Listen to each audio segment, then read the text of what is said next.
हाल ही में एक बहुत बड़ी चर्चा चली मालिकी हक के पट्टे देने की। ऐसे में आज भी सूत्रों से मिली जानकारी के अनुसार ओमनगर शंभू नगर के एरिया में कई ऐसे पीड़ित लोग हैं जिन्हें अभी भी मालिकी हक के पट्टे नहीं मिले हैं। इन्होंने तो दिए दिए ही नहीं है इधर साइड में। बोलो तो नारा गाँव, बेचारे वो लोग वहां से रास्ता नहीं है, एक गांव जैसा खेड़ा जैसा बन गया है नारा गाँव। अभी तक तो नारा गाँव का विकास होना चाहिए था। जब चार चार नगर सेवक रह चुके हैं, 3 टर्म हो रहे हैं इनके वाले, तो विकास तो होना था ना नारा गाँव का। कुछ भी नहीं है। जबकि हमने पट्टे वाटप के लिए हमने उन पब्लिक को लेके गए थे, जो पालक मंत्री थे उनके पास, और हमने उनका ये किया था कि चलो हम पट्टे वाटप के लिए अपन प्रयत्न करते। पर जो मेन नेता है जो पट्टे वाटप कर रहे हैं, उन्होंने तो ध्यान देना था ना नारा गांव में। और अपने जरीका में जरीपटका में उन्होंने पट्टे वाटप किए। पर नारा गांव के लोग क्या लोग नहीं है क्या? यहाँ क्या लोग नहीं रह रहे क्या नारा साइड में?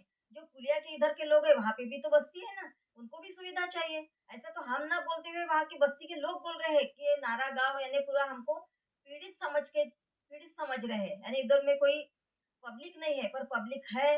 नारा गांव में बहुत से लोग अच्छे अच्छे लोग रह रहे हैं, लेकिन वहाँ पे विकास नाम की कोई भी बात नहीं है। नारा गांव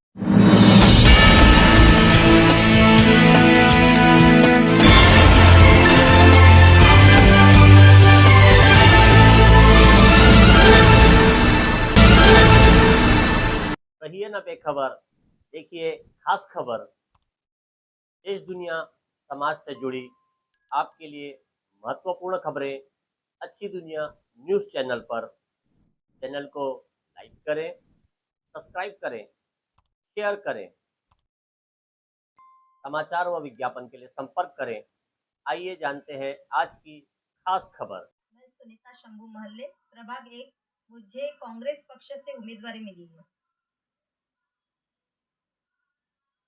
आप किस विजन को लेके चल रहे हैं? क्योंकि हाल ही में आपकी जो सेवा भाव का जो था, आप भारतीय जनता पार्टी से तुरंत में कांग्रेस में शामिल हो गए। ऐसे में आप जनता के बीच में क्या विजन लेके जा रहे हैं? जनता के बीच में मैं यही विजन लेके जा रही ही कि मैं भारतीय जनता पक्ष में पिछले 9 साल से लगातार काम करते आ रही थी मैं। लेकिन जिस समय पार्टी ने मुझे मेरा भरोसा तोड़ दिया, कि मुझे आखिरी तक उन्होंने भरोसे पे रखा कि टिकट आपको दी जाएगी। पर जब समय जाने की जब समय समय जब जा रहा था, तब तक मुझे कोई उम्मीद नहीं दिखी उनकी। तो फिर मैंने निर्णय एक ही लिया कि अगर जनते का काम करना है तो अपन कोई भी पक्ष में रह के कर सकते हैं। और मुझे जो काम करना था वो जनता के लिए करना था। मेरा स्वार्थ कुछ भी नहीं था। इसलिए मैंने तुरंत में वो निर्णय लिया कि मैं कांग्रेस पक्ष में मैंने प्रवेश किया। और मुझे माननीय नितिन राउत साहब उत्तर नागपुर के, उन्होंने मुझे उम्मीदवारी दी। उनका भी मैं धन्यवाद करना चाहूंगी। और ये सब मैंने जनता के लिए किया है। भारतीय जनता पार्टी 9 साल बेमिसाल का नारा दे रही है। ऐसे में कितना डेवलपमेंट प्रभाग एक की अगर मैं बात करूं, खास करके ओम नगर या शंभू नगर की मैं बात करूं, तो आपको क्या डेवलपमेंट दिखाई दिया है? अभी तो मैं खुद उनके साथ घूम चुकी हूँ। लोग चिल्ला चिल्ला के बता रहे हैं, जो अनधिकृत लेआउट है ठीक है, अपन वहाँ काम नहीं कर सकते, लेकिन कुछ तो अपन कर सकते हैं अनधिकृत लेआउट में भी। पर अनधिकृत लेआउट नहीं, एनआईटी भी जो लोग भरते हैं वहाँ पे भी काम नहीं दिखाई दे रहा। गटर लाइन्स नहीं है, न रास्ते नहीं है, न नल लाइन। तो अभी अमृता योजना से सभी इधर हो रही है, लेकिन गटर लाइन का बहुत इश्यू है, और रास्ते। हाल ही में एक बहुत बड़ी चर्चा चली मालिकी हक के पट्टे देने की। ऐसे में आज भी सूत्रों से मिली जानकारी के अनुसार ओमनगर शंभू नगर के एरिया में कई ऐसे पीड़ित लोग हैं जिन्हें अभी भी मालिकी हक के पट्टे नहीं मिले हैं। इन्होंने तो दिए ही नहीं है इधर साइड में। बोलो तो नारा गाँव, बेचारे वो लोग वहां से रास्ता नहीं है, एक गांव जैसा खेड़ा जैसा बन गया है नारा गाँव। अभी तक तो नारा गाँव का विकास होना चाहिए था। जब चार चार नगर सेवक रह चुके हैं, 3 टर्म हो रहे हैं इनके वाले, तो विकास तो होना था ना नारा गाँव का। कुछ भी नहीं है। जबकि हमने पट्टे वाटप के लिए हमने उन पब्लिक को लेके गए थे, जो पालक मंत्री थे उनके पास, और हमने उनका ये किया था कि चलो हम पट्टे वाटप के लिए अपन प्रयत्न करते। पर जो मेन नेता है जो पट्टे वाटप कर रहे हैं, उन्होंने तो ध्यान देना था ना नारा गाँव में। और अपने जरीपटका में उन्होंने पट्टे वाटप किए। पर नारा गाँव के लोग क्या लोग नहीं है क्या? यहाँ क्या लोग नहीं रह रहे क्या नारा साइड में? जो पुलिया के इधर के लोग है वहाँ पे भी तो बस्ती है ना, उनको भी सुविधा चाहिए। ऐसा तो हम ना बोलते हुए वहाँ की बस्ती के लोग बोल रहे हैं कि ये नारा गांव यानी पूरा हमको पीड़ित समझ रहे हैं, यानी इधर में कोई पब्लिक नहीं है, पर पब्लिक है। नारा गांव में बहुत से लोग अच्छे अच्छे लोग रह रहे हैं, लेकिन वहाँ पे विकास नाम की कोई भी बात नहीं है अब नारा गांव में।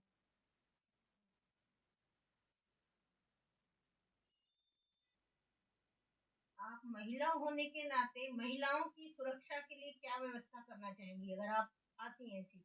मैं सबसे पहले यह व्यवस्था करना चाहूंगी कि महिला सुरक्षित नहीं है, जबकि बोलते हैं कि महिला सुरक्षितता के लिए मुद्दे उठाते हैं कि हमारे इसमें महिला सुरक्षितता है, कुछ नहीं है।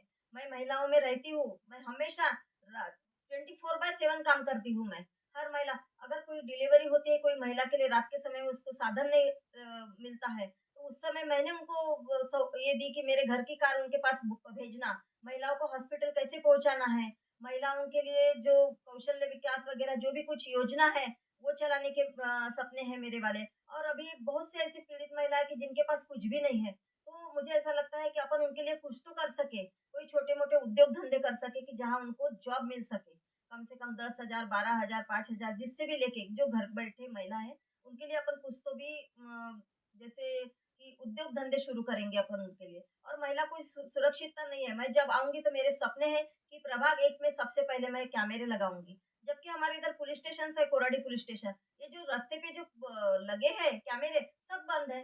मैंने खुद के घर में 2.5-3 लाख खर्चा करके मैंने पूरे रोड में कैमरे लगाए हो।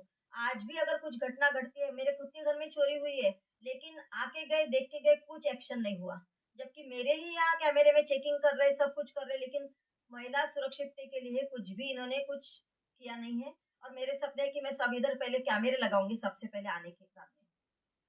प्रभाग क्रमांक 1 के कई ऐसे एरिया है जहाँ पे आज भी गंदगी का आलम है, तो ऐसे में आप स्वच्छता पर किस तरह की रणनीति के तहत काम करेंगे? सबसे पहले मैं एक ध्यान दूंगी, हमारा पैनल जब जीत के आएंगे आने वाले 16 तारीख को, ये तो मुझे कॉन्फिडेंस है कि हम आएंगे करके।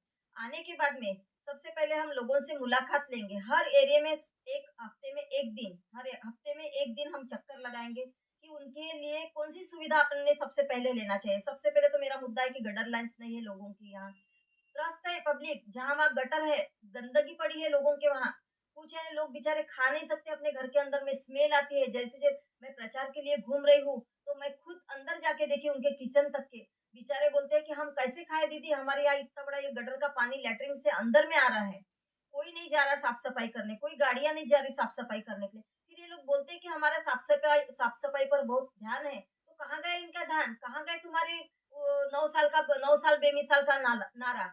अगर तुम 9 साल बेमिसाल बोल रहे हैं तो अभी तक ये विकास क्यों नहीं हुआ? 9 साल में बहुत सारा विकास होना था।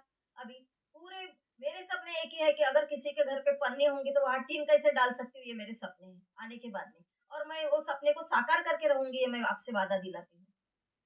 जनता से क्या अनुरोध करना चाहेंगे आप? मैं जनता से यही अनुरोध करना चाहूंगी कि जिन्होंने 9 साल बेमिसाल का नारा लगाया है और जिन्होंने जो 2-3 टर्म होके आपके बीच में रह चुके हैं, विरोधी पार्टी, मैं नाम नहीं लेना चाहूंगी, उन्होंने जनता जनता अभी अंधी नहीं है, जनता सब समझ चुकी है कि इतने सालों में जो अपने दरवाजे तक नहीं आए हैं, तो अभी आने वाले टर्म में ये तो अपने को सब झांसे देने चालू है, खाना पीना पैसा सब कुछ उनको बांटना चालू हो गया है। जहाँ हमारी मीटिंग लगेंगी उसके तुरंत बाद उनके यहाँ मीटिंग लगती है, उनके यहाँ खाना लगता है, पैसा बांटना चालू हो गया है। लेकिन अभी जनता सबका खाएंगी, सबका लेंगी, लेकिन वो अपना एक ही नारा लगाएंगी, जहां अपना विकास है वही वो अपना सिक्का मोर्तब करने वाले हैं। अभी उनका एक ही है कि विकास की गंगा जो बहाएगा वही पंजे को लाएगा।